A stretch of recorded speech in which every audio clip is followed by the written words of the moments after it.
11 de la mañana con 38 minutos. Estamos viendo imágenes del desfile por el aniversario número 91 de Carabineros de Chile, que ahí vemos con nuestra cámara exterior desde acá afuera lo que está sucediendo en estos momentos en el kilómetro cero de la ciudad de Punta Arenas, calle Borie, frente a la Intendencia. Ahí lo está viendo usted.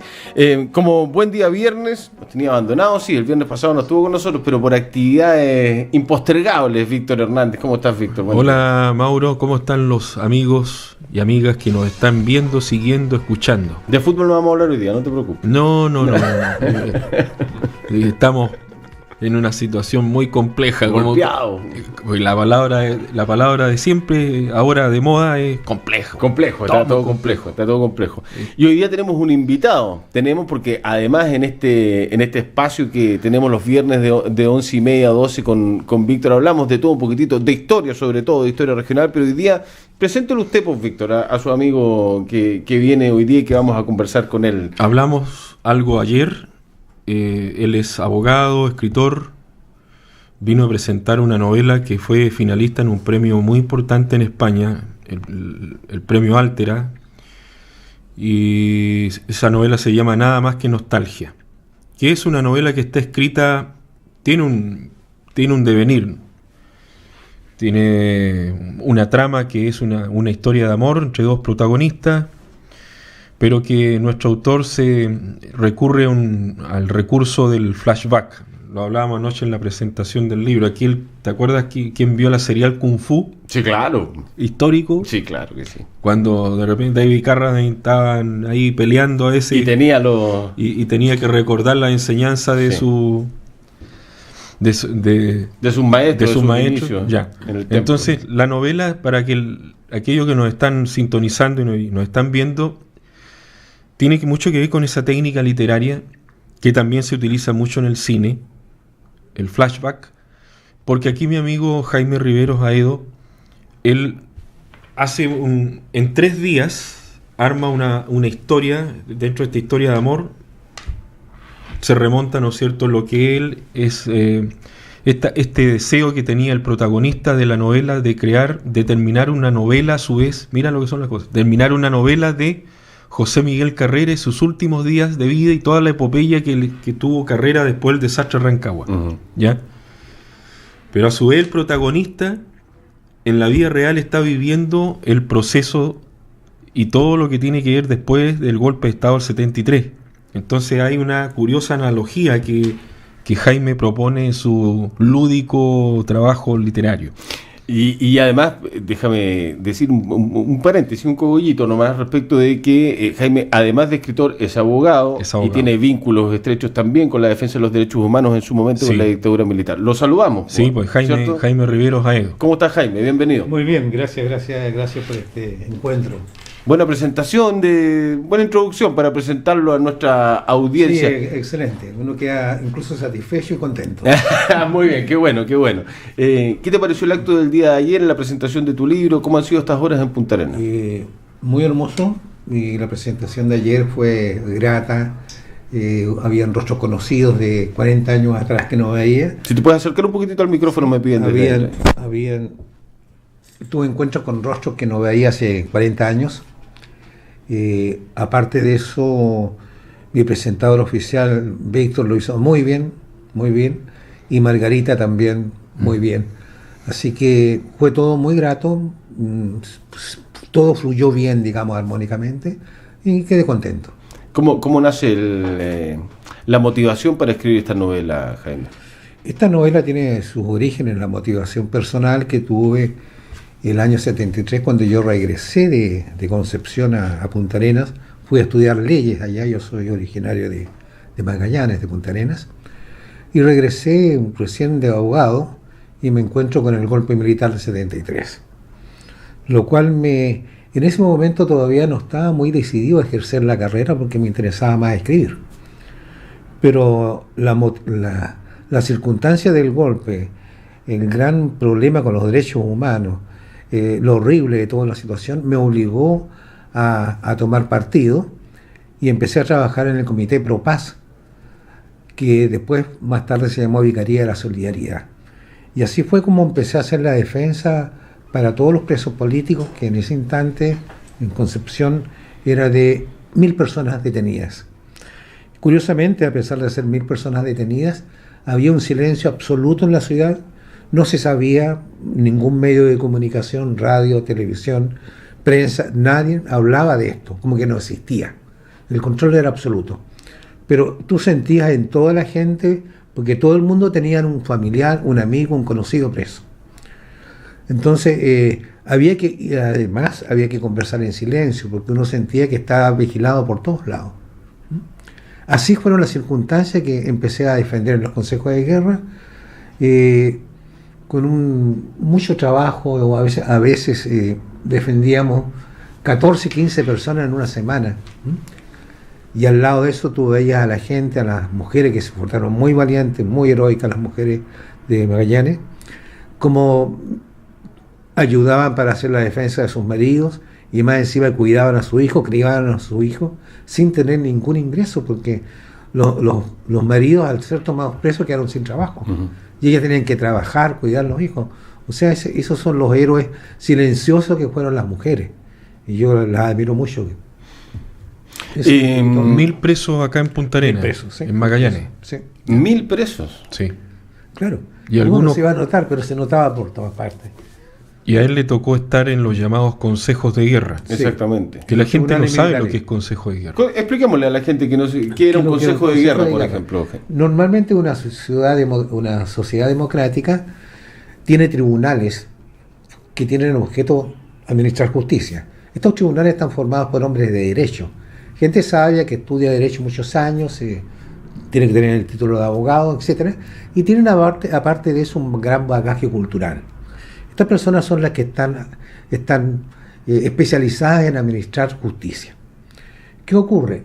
Cuando viene el golpe de Estado se acaban todas las garantías constitucionales, se acaban todos los derechos y y los tribunales, lamentablemente en Chile, guardan silencio absoluto, pudiendo haberlo hecho. Simplemente las cortes no reciben los recursos de apelación que uno interponía, no los recibían, porque decían, no, aquí nosotros no tenemos nada que hacer. No sé dónde tener algo que hacer si no era ahí, precisamente. Entonces, toda la gente es juzgada por los tribunales militares, que son formados por militares, por oficiales, que no tienen ninguna enseñanza jurídica, ni de justicia, y ellos juzgan si las personas que uno le trae son inocentes o no. Ellos lo que juzgan no son los delitos estos de tránsito, nada de eso, sino los procesos de los presos políticos. Y los presos políticos, el gran digamos, delito de ellos era haber pertenecido o haber sido simpatizante del gobierno de la Unidad Popular, que en ese momento, recién en las últimas elecciones, tenía un 52% de aprobación de la población civil. Bueno, bastaba simplemente con que tú hayas sido simpatizante o hayas sido dirigente y era un delito. ¿Y sabes lo que te pedían de pena? Pena de muerte. Esos fueron los primeros consejos de guerra, con pena de muerte para todos los dirigentes del Partido Socialista. Bueno, la historia dice también que pasados muchos años, hace poco, la justicia pide perdón, ¿no? Ofrece disculpas por no haber actuado como tendría que haber actuado en su momento, ¿no? Sí, yo he sabido de eso y la verdad prefiero no hacer comentarios porque el perdón en este momento es poco. No, algunos dicen más vale tarde que nunca. Sí, dicen eso, pero yo verdad que hay cosas que no las justifico y no las perdono. Yo no perdono esas cosas. ¿Cómo, dámonos en la literatura, Víctor, ¿qué pasa cuando uno tiene una experiencia de estas características? Por ejemplo, eso obviamente ayuda. No todos traspasan sus experiencias extremas a un libro, por cierto. Hay algunos que tienen esa capacidad o ese talento, por decirlo de alguna forma. ¿En qué ayuda tanto a un ser humano tener una experiencia como para después poder volcarla en tinta a un papel? Mira, estoy haciendo memoria y estoy recordando el caso de Carlos Droguet, que tú debes conocer bien. Carlos Droguet estudiaba Derecho en la Universidad de Chile en los años 30, uno de los escritores que yo más quiero y uno de los símbolos de la generación del 38, de la generación de Coloane, Nicomedes Guzmán, Daniel Belmar, dentro de los narradores, Reinaldo Lomboy. Pero Carlos Droguet estudiaba Derecho y ocasionalmente escribía, a veces publicaba cuestiones en la prensa Y un día, el día 5 de septiembre de 1938, él ve que sus amigos, muchos de sus compañeros de la carrera, estaban en quinto año de Derecho, ya por egresar, se toman el edificio El Seguro Obrero, en Santiago. Y de repente ve que hay una represión espantosa y que hay 60 y tantos muertos. Y los mismos amigos, compañeros de toda la vida de él, de su época universitaria, son masacrados en el edificio del Seguro Obrero en Santiago. Para que la gente me entienda, aquellos que nos están siguiendo, el edificio del Seguro Obrero hoy día es el Ministerio de Justicia en Santiago. Sí. Es decir, está a pasos de La Moneda, a metros. Y todo el mundo sabía que la orden de matar a los jóvenes la dio el mismo presidente Arturo Alessandri. ¿Ya? Bueno, a raíz de ese hecho, Droguet deja el estudio de la abogacía de Derecho, la carrera, y él escribe una crónica extraordinaria, pero a su vez espeluznante, llamada Los asesinados del Seguro Obrero. ¿Ah? Y la publican como folletín. Y resulta que ahí comenzó su carrera literaria. Con eso. La prosa de Droguet dio vuelta al mundo, a Chile, el mundo después. Y después vienen los trabajos posteriores de Droguet, donde él se especializa en hechos de sangre. Eloy, por ejemplo, una novela también que recibió premio internacional, un premio en España, considerado una de las novelas más importantes escritas en castellano en los últimos años, 1960 en esa época. Todas esas muertes que relata las últimas horas de la vida de este criminal francés, Pierre Dubois, que a comienzo de siglo intentó crear el crimen perfecto allá en Valparaíso, que lo fusilaron incluso con todas esas muertes. En fin, entonces sí, pues la literatura también ha visto nacer escritores a partir de hechos tan espeluznantes como estos. De hechos extremos, Jaime, ¿no? Claro. Cómo se viven los hechos extremos y cómo después tienes que hacer este flashback del que hablaba Víctor, como cuando te sientas a escribir, tienes que hacer un flashback, tienes que hacer un recuerdo de momentos vividos como para poder traspasarlos en tinta al papel, ¿no? Sí, hay algo muy misterioso en esto, porque digo que es misterioso porque el arte de escribir es un arte, significa transmutar toda la realidad que uno siente, percibe, atroz, y lograr transmutarla en palabras que puedan reflejar esa armonía o de esa desarmonía y poder expresártela. Y eso es todo un arte, porque es fácil hablar en forma común de algo y lo más interesante es transmitir el dolor, el sentimiento. ¿Ah? Y eso es lo que hace el arte. Así que toda esa experiencia se transmuta se transforman. ¿Ah? Y pasan por uno, se hacen vivos y logran transmitirse. ¿Y cómo ayuda el conocimiento jurídico a la hora de la escritura? De una novela, por ejemplo, porque es distinto escribir un escrito jurídico, una presentación de una demanda o lo que sea. Yo creo que no ayuda mucho, porque no ayuda mucho, al revés. ¿Te limita? No, al revés, en el sentido de que la vida jurídica necesita de mí del asunto escritural. ¿Ah?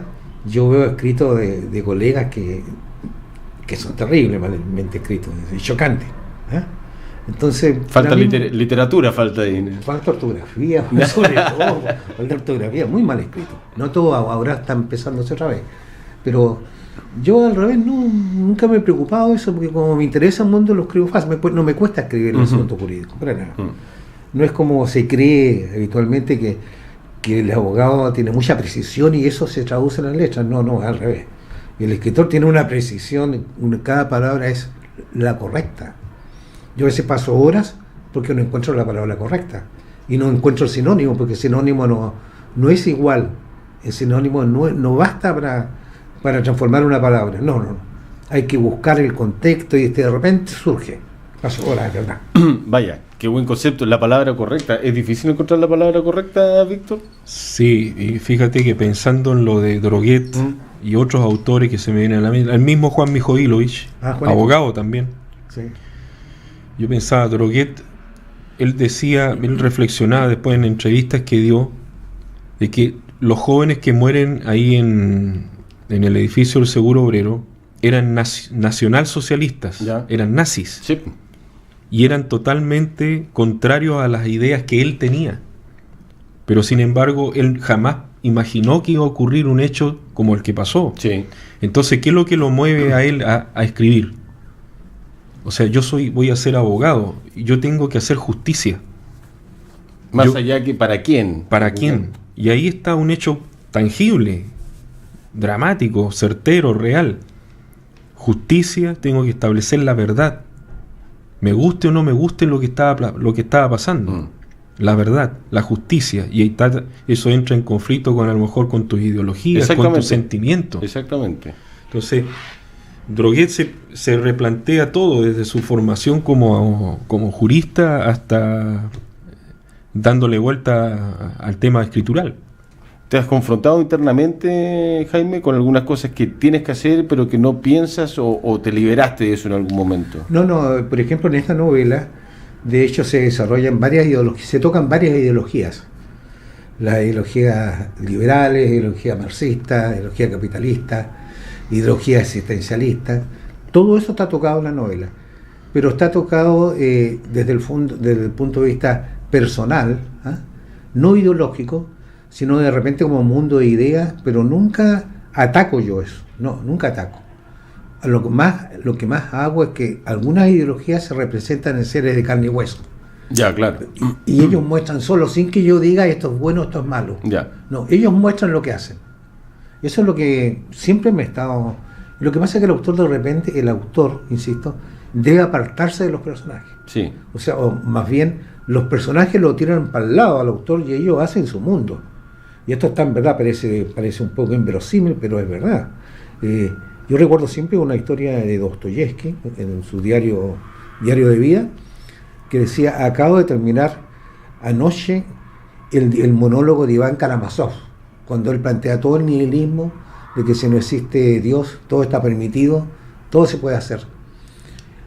Y él, como tenía una idea religiosa, dice, después que termina de escribir esto, dice: ahora no sé cómo le voy a responder, no tengo idea, ¿cómo le voy a responder? Uno mismo, claro. Y él era el autor de Iván. Sí. Claro, entonces te digo, eso pasa, digamos. De repente el personaje se aparte y empieza a dictar sus líneas. ¿Esa es la gran barrera que tiene que traspasar el escritor, Víctor? Sí, yo me acuerdo que una vez hace muchos años atrás, empecé a escribir un diario. Es decir, todos los días qué es lo que hacía, pero fundamentalmente qué es lo que sentía yo. Ya. Llevé 3 meses, y alcancé a 3 meses. Y después lo rompí. Porque cuando lo empecé a leer, yo pensaba, no puede ser que yo sea esto. Ya. Claro, entonces el conflicto entre el deber ser, lo que tú representas afuera, lo que tú sientes internamente, es complicado.